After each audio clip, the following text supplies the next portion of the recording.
Hey everybody, welcome back to my channel. This is Abby with Abby Reviews, and this is going to be my review for Weblyfe. Now I have the hiccups, that's stupid. Season 1, Episode 3. I can feel the migraine right here already with these people, but we gonna see what they're doing. Let's jump into the foolishness. Pause before we get into the fool-la-la with Brandon and Mikey. So Lacey and her girlfriend, fiance, whatever, decided to get a wild hair up their ass and get married within 24 hours, and they done invited everybody. There was this long conversation with the pastor about them changing their names or hyphenating. I want to care, but I don't. I just don't. I don't. And now I guess Brandon and Mikey are on their way to the wedding. Here we go. Who is he?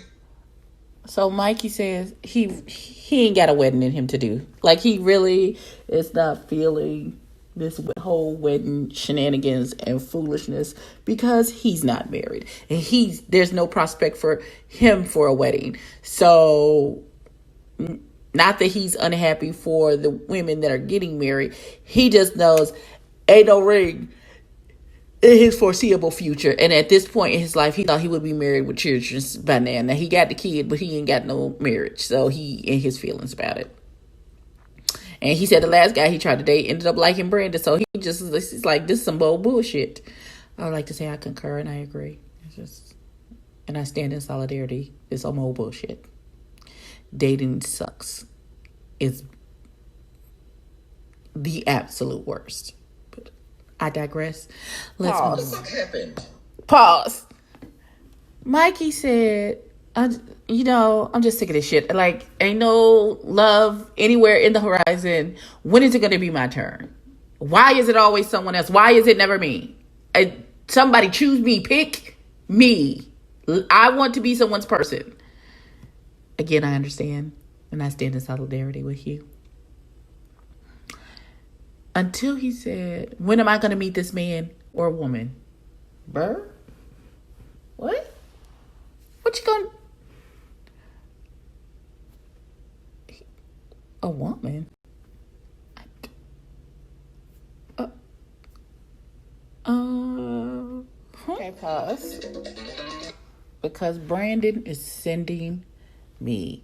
First, with these fucking looks, every time Mikey says something, even the least bit off, Brandon is like, and rolling his eye, like they rolled, like he's the exorcist. They rolled into the back.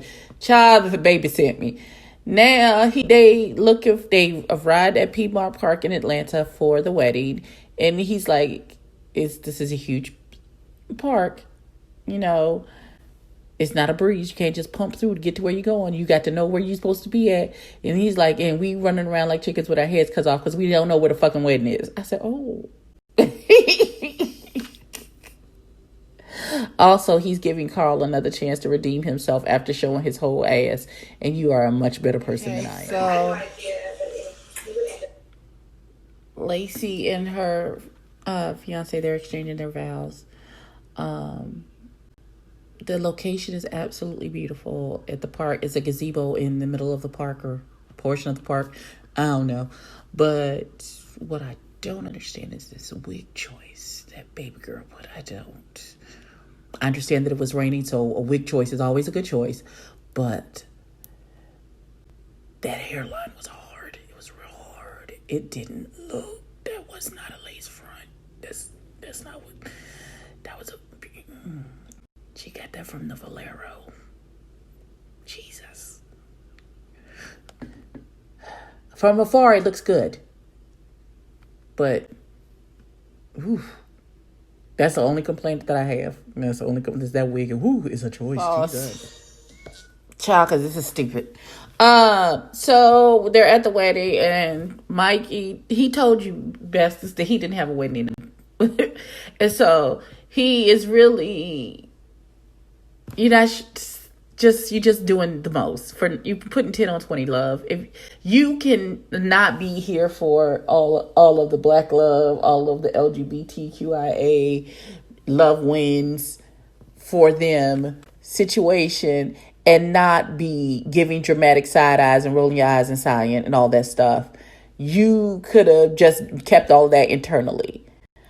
However, Miss Lacey, if you are paying attention to somebody giving a side eye in the middle of your vows, and while you may kiss the groom, the bride, or whatever the fuck it is, then you concentrating on the wrong shit. The fact that you even saw that, and now you got an attitude. Pause. Let me just say this. I don't know this gentleman's name, but he missed the brunch because he was out of town, and so I guess Chris June picked him up at the airport, or he picked Chris June. I don't know what the fuck. They're in the car together. It doesn't even fucking matter. But he's telling him about the brunch and how Carl was talking about business. Of course, that is not his. And then Brandon went into, well, your podcast sucks and blah, blah, blah, blah, blah, and how you don't go into OnlyFans just because you're broke. And every time he says that, they edit in when he said 2 weeks ago that he went into OnlyFans because he was broke. We all are aware that two things can be true at the same time, right? So we all know that just because you're on OnlyFans doesn't mean you necessarily went on OnlyFans because you were broke. Now, that may be the reason he went, but that's not the only reason. Bring it to your attention. No. So we are at the radio station where Hey Mikey has a show, and his co-host is none other than Carl.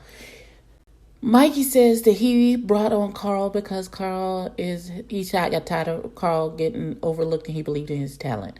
Carl says that Mikey brought him on the show because, let's be honest, he brings the people and he brings the pizzazz to the show. Otherwise, it would be a snooze fest if it was just Mikey. So Carl is insinuating that Mikey shouldn't have been upset because Carl was showing his ass at his brunch.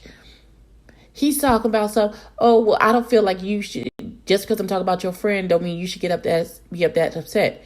He told your stupid ass, before you said anything to anybody, not to bring up that boy's OnlyFans. And you, in your infinite wisdom, decided, fuck that, you was just going to do that anyway. He told you beforehand he was going to put your stupid ass out. So why you mad? It is not your business to tell. It is not your business to be going around showing people his OnlyFans. You was wrong. You was inappropriate. You was rude. And you should have gotten put out. You might likely should have got your ass dusted if it was me. Just like if it was your friend and somebody was doing that shit to your friend, you would have an issue. So why the fuck everybody walking around like Mikey is like out of pocket for being upset behind this shit is beyond. Y'all is on some goofy shit. Who the fuck kind of friends y'all got? You is a messy ass lie. So this child is really coming out his mouth talking about stuff. Well, I'm sorry if the way that I presented it, because I really wasn't trying to come off messy. Motherfucker, you went around to each person. Did you see the OnlyFans? Did you know he has OnlyFans? He's dropping it low and spreading the wide. Here, look. There it go right there. That's him on the OnlyFans. Did you know he had an OnlyFans? Use a messy ass lie. Use a lie. No. Okay, pause. Because now you playing semantics. So this child's talking about, well, I am a journalist and a blogger, and I owe it to my fans that I blog and I talk to, but you didn't even talk to the person.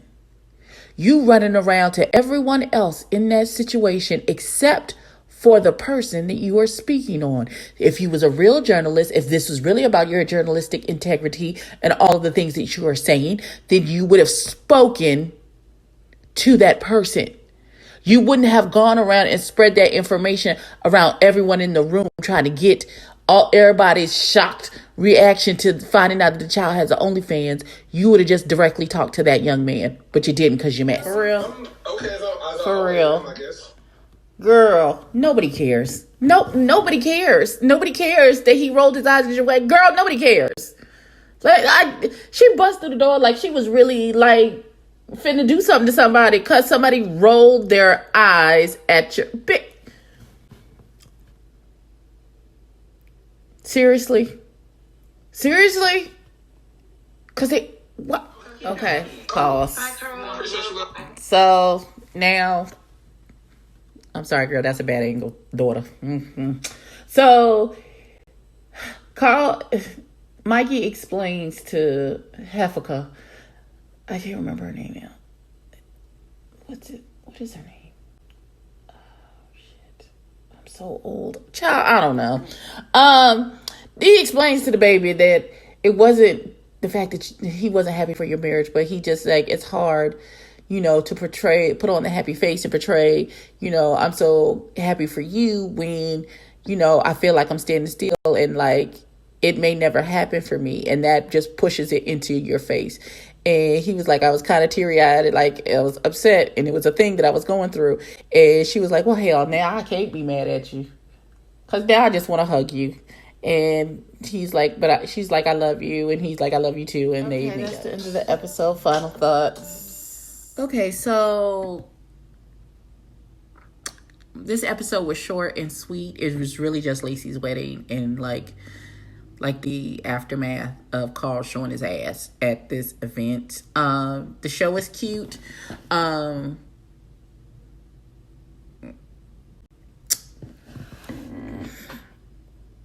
not vibing with Carl because it feels like he's just mess, just full of mess, and then don't want to own up to his mess, and then try and cover it with shit, and then make you eat it and be okay with it. And then I just